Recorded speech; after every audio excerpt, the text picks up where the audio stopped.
Autora de um livro sobre democracia, liberdade e direitos humanos, a partir da tese de um dos maiores economistas indianos, a advogada e professora brasileira Fernanda Lage é uma das nossas convidadas aqui hoje. Agora, antes de conhecer melhor essa relação entre economia e direito, o papo é bem diferente aqui no Iluminuras. A conversa é sobre literatura infantil. Nossa convidada é a escritora Gisele Gama. Doutora em língua portuguesa, ela tem quase 70 livros para crianças. Tudo bom, Gisele? Tudo bem. Bem-vinda ao Iluminuras. Obrigada. Eu queria começar falando sobre a sua história, sua formação como leitora. Eu sei que começou bem cedo e muito pelo incentivo dos seus pais, os grandes incentivadores. Agora, como que isso começou? Minha mãe é professora, eu a filha mais velha, então ela sempre me incentivou a ler, me levava para a escola com ela, me incentivou a ler. E o meu pai gostava muito de trabalhar a criatividade, então ele era um contador de histórias. Como é que foi esse salto de essa grande leitora desde o começo, desde criancinha, se tornar escritora? Você tinha esse plano? Na verdade, eu comecei a escrever livros técnicos, eu sempre trabalhei com a língua portuguesa e fui desenvolvendo coisas com a educação. E eu comecei a escrever muito para não perder aquilo que eu queria dialogar com os meus filhos. E quando eu comecei, quando eu comecei a publicar isso, e ver que isso era um interesse de muita gente, não só meu, né? Eu vi que eu estava, na verdade, perdendo muito daquilo que eu poderia fazer em termos de contribuição para a sociedade. E aí eu comecei a dedicar muito mais tempo à literatura infantil e hoje eu faço só isso. Bom, deu certo, né? A gente está aqui com a turma, com a Sara e sua turma, e estou aqui com o livro número 1. Exato. Que é uma saga, né? Uma história que faz muito sucesso. Já está na edição 68. São 68 histórias até agora, vem mais por aí. Esse aqui é o número 1, o livro número 1. A menina que gostava de saber. E você me contava aqui antes que ainda é o que mais faz sucesso. A Sara é minha filha. Eu adotei ela com 1 ano e 7 meses e ela, quando foi para a escola, teve dificuldade de socialização. Não sei se ela teve ou se a escola teve em socializá-la. E ela trazia questões para casa, que eram questões de rejeição. E como ela tinha isso de uma forma muito forte, né, por causa da história dela, eu resolvi buscar a literatura que pudesse dialogar com ela. Ela era muito pequena, a literatura ajuda muito, mas eu não encontrei. E aí eu decidi criar essa literatura. O mais natural foi, então, que ela fosse a personagem. E aí eu comecei a escrever para ela, com ela como personagem. Fala que não encontrou, que não tinha uma personagem negra, criança, é isso? Não tinha uma personagem negra e eu não encontrava os assuntos para dialogar com ela. Eram duas coisas muito importantes, uma literatura que pudesse entender as emoções da criança e uma literatura que representasse uma criança, uma menina negra, num ambiente escolar, vivendo um mundo real. E aí você falou, tenho que falar sobre isso. Exatamente. Aí eu comecei a escrever com toda a emoção de uma mãe educadora para uma filha que precisava muito de um diálogo e eu sabia que a literatura ia ajudar como tem ajudado. Hoje não só ela, mas muitas crianças. Como é que é escrever para criança? É diferente? É difícil, porque existe uma tendência do adulto escritor a falar a partir do mundo adulto e tentar usar uma literatura com uma linguagem infantil, mas é o mundo adulto em linguagem infantil. Uma outra tendência é ignorar o que a criança quer conversar e aí falar de coisas que não são interessantes para a criança. Então essa literatura existe muito, mas uma literatura que entenda a criança como um ser agente no mundo, que tem uma porção de questões, porque a criança tem questões, ela quer dar a opinião dela, ela quer interagir com as coisas do mundo e ela quer entender o mundo também. Então, falar de coisas que são do mundo, com linguagem de criança, sendo adulto, é complexo. E como é que está a Sara hoje? A Sara já tem 15 anos? 17. 17? 17, ela está vivendo a vida dela, já foi para o Rio agora para fazer aulas de teatro, então ela está bem. E as outras crianças? Qual que é o retorno que você tem? É um livro que é adotado em várias escolas e qual que é esse retorno que você sente? Olha, foi surpreendente para mim e isso está crescendo muito a ponto da gente agora virar TV, né? Episódios de TV. Vamos lançar no YouTube em novembro a primeira série Sara e Sua Turma na TV, mas já temos previstas 6 temporadas, porque já temos livros para isso, né? Muitos assuntos, muito interesse. Né? A gente viaja pelo Brasil e eu fico muito surpresa dos lugares onde a gente já chegou. E isso é muito legal, a gente saber que os assuntos que a gente trata são assuntos que estão fazendo alguma diferença para as crianças no Brasil todo. E que assuntos são esses, Gisele? O que você trata nos livros? O que as crianças querem saber, querem ler? O que os pais podem passar? Eu trabalho a questão da inteligência emocional. Então, tudo que é preciso dizer sobre a nossa interligação com o mundo real é tratado nesses livros. Cada livro fala de um assunto diferente.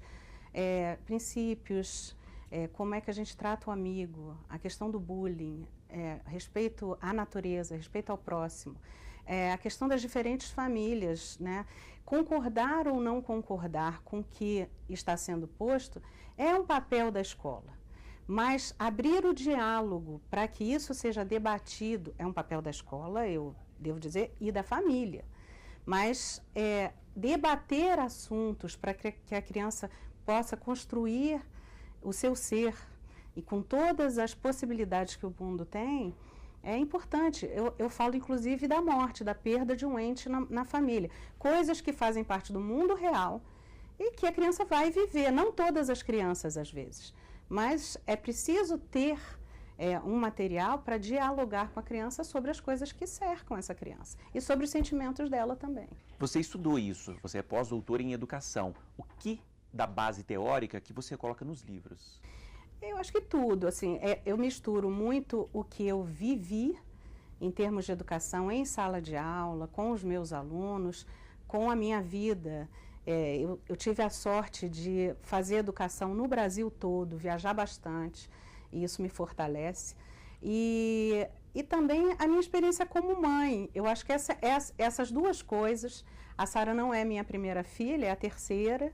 Então, a minha experiência como mãe, junto com essa grande experiência que eu tive, eu comecei também muito cedo como professora, essas duas experiências juntas, mais toda a parte teórica, o meu estudo, isso tudo me capacitou para olhar o mundo de um jeito diferente.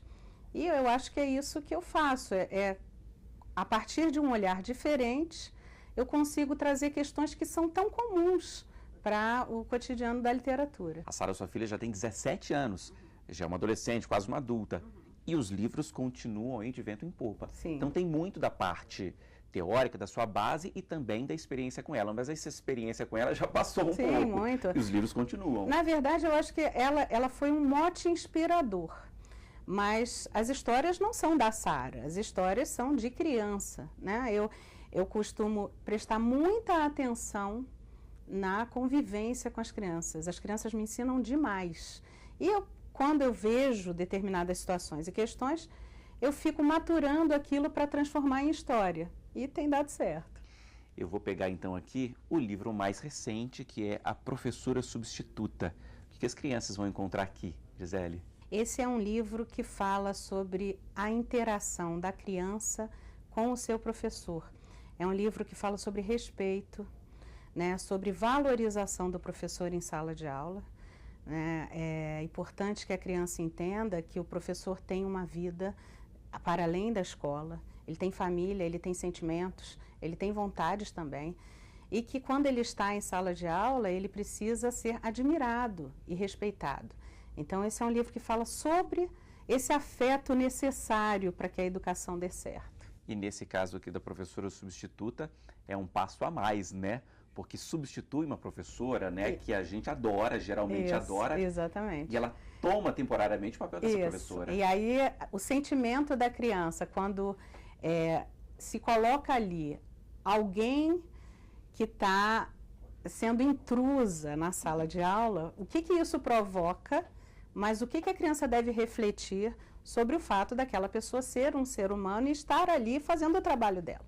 Então, a partir de uma situação criada na turma da Sara, né, eu procuro discutir um assunto tão importante. E onde você tem esse contato com as crianças? Eu vou muito às escolas, eu viajo o tempo todo, eu gosto dessa interação, as crianças falam muito comigo, eu tenho uma família muito grande também, e eu procuro ter crianças à minha volta o tempo todo para me nutrir de um mundo, um universo que é tão necessário para mim.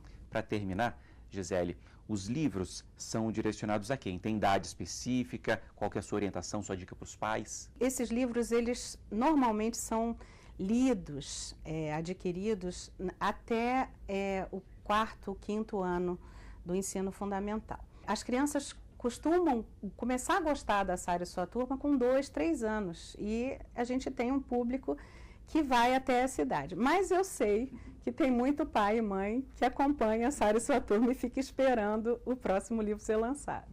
Ok. Gisele, foi isso, um prazer te receber aqui. Igualmente. No Iluminuras, falar sobre os seus livros, sobre a Sara e a turma dela e também sobre a novidade, né? Daqui a pouquinho tá no YouTube e também tá na TV. Exatamente. Eu convido todo mundo a assistir no canal Sara e sua turma esses 12 primeiros episódios que estão muito divertidos. Todo mundo vai gostar. Muito obrigado. Obrigada a você. Bom, esse foi só o primeiro trecho aqui do Iluminuras. Depois do intervalo, a gente segue falando sobre literatura, dessa vez com a advogada Fernanda Lage. O intervalo é curtinho, hein? Não saia daí.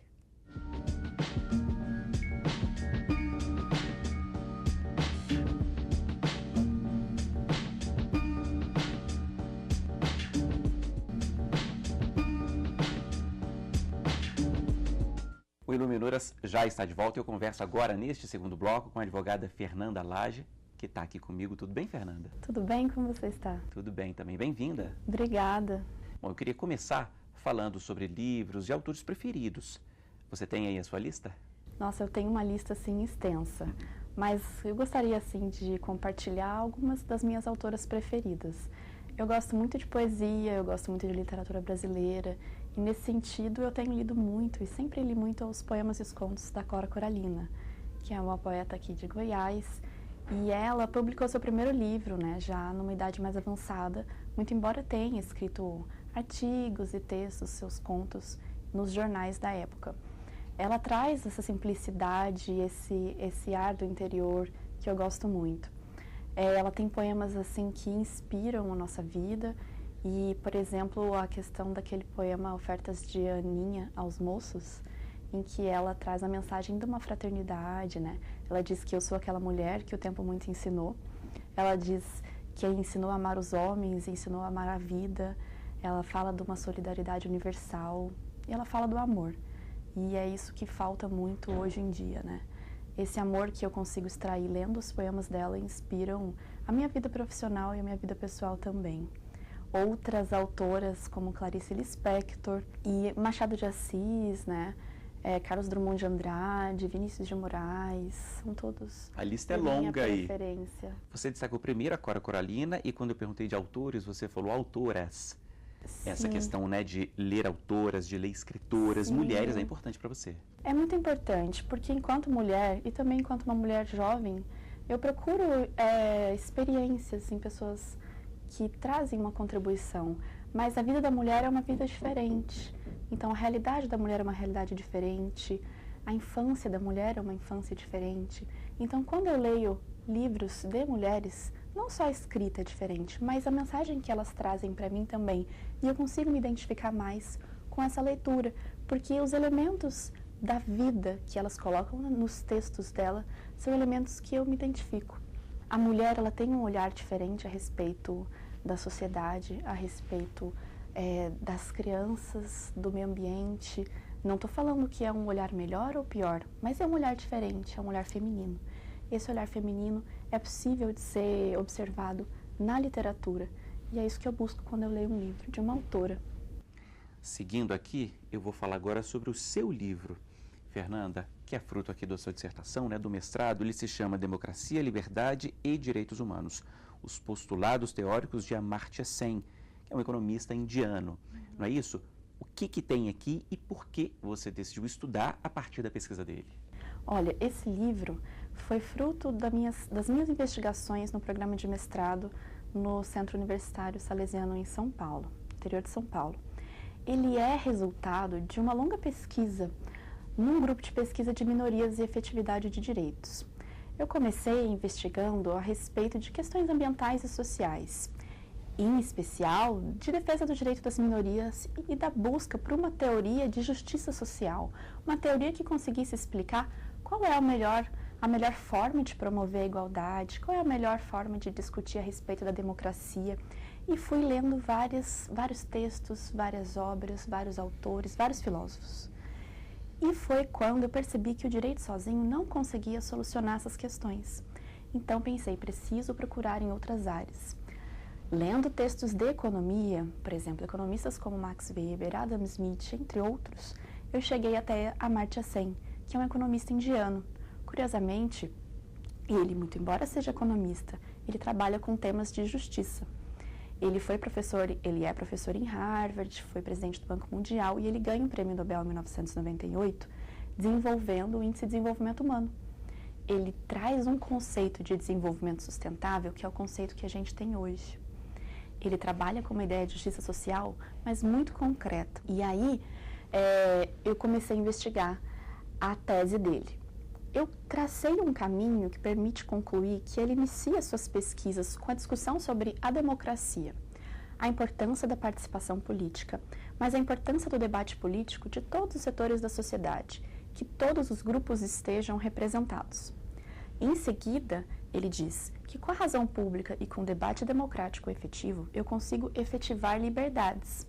E não fala em uma forma de liberdade apenas, mas que existem várias formas de liberdades, desde a liberdade de locomoção até a liberdade de manifestação, a ausência de censura, entre outras.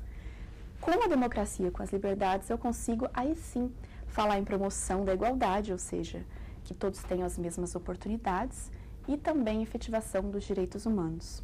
Um ponto muito, muito interessante na ideia dele, que diferencia ele de outros economistas e de outros filósofos, é que ele não fala em justa distribuição de recursos somente. Porque quando a gente pensa em igualdade, a gente diz, olha, os recursos têm que ser distribuídos de forma justa, de forma equânime. Mas ele diz, igualdade não é só isso, porque não basta distribuir os recursos se eu não tenho oportunidade de seguir a minha vida como eu quero. Então ele diz, eu preciso, 2 pontos, distribuir igualmente os recursos, mas também garantir que as pessoas tenham liberdade e possibilidade de escolha, ou seja, de alcançar aquilo que elas desejam e aquilo que elas valorizam. Então, a igualdade ela é dividida em 2 aspectos. O que você valoriza como importante, os recursos para tanto, mas também os meios que você possui para alcançar aquilo que você valoriza. Não basta ter, mas é preciso ter os meios. Agora, qual que é o objetivo, Fernanda, aqui da sua pesquisa, do livro, e a quem que interessa? Então, esse livro ele interessa a não só pesquisadores do direito, mas também de outras áreas, da economia, da sociologia, da filosofia e ao público em geral. Porque ele traz um tema que perpassa todas as áreas. A minha ideia com o livro foi trazer um norte para os operadores do direito e também para as pessoas, primeiro, sensibilizando com relação à importância da discussão de liberdades e igualdade e da afirmação dos direitos humanos, e também inspirando as teorias, seja no direito penal, seja no direito civil, para esse olhar. Então, um olhar de defesa dos direitos fundamentais, um olhar de pensar os direitos à luz da igualdade, porque a violação de direitos não atinge de forma igual as pessoas. Existem direitos que, uma vez violados, violam ou atingem mais a mulheres do que homens, mais a crianças do que adultos, mais a pessoas mais adultas do que aos jovens, enfim. É preciso que tenhamos esse olhar da justiça social, da função do direito, de alcançar o bem comum. E esse livro serve para qualquer área, para qualquer pesquisador do direito. Você fala sobre direito, sobre economia, sobre filosofia, sobre sociologia. Essa multidisciplinaridade sempre fez parte da sua vida, dos seus estudos? Eu sempre procurei fazer conexões, né? A vida, e a gente vive o que muitos dizem, né, nesse paradigma da pós-modernidade ou da modernidade líquida, a gente vive em uma vida de redes ou no paradigma da complexidade. Então, o pensamento hoje, e aí o filósofo Edgar Morin explica muito isso, ele é complexo. As relações são complexas. A gente tem visto isso, por exemplo, nos julgamentos do Supremo. São questões extremamente complexas, difíceis e que envolvem não só questões jurídicas, mas questões sociais, religiosas, morais, não é? Valores éticos e morais. Então, essa discussão da ética, da moral, ela está dentro do direito e ela tem que abarcar a nossa pesquisa, o nosso trabalho.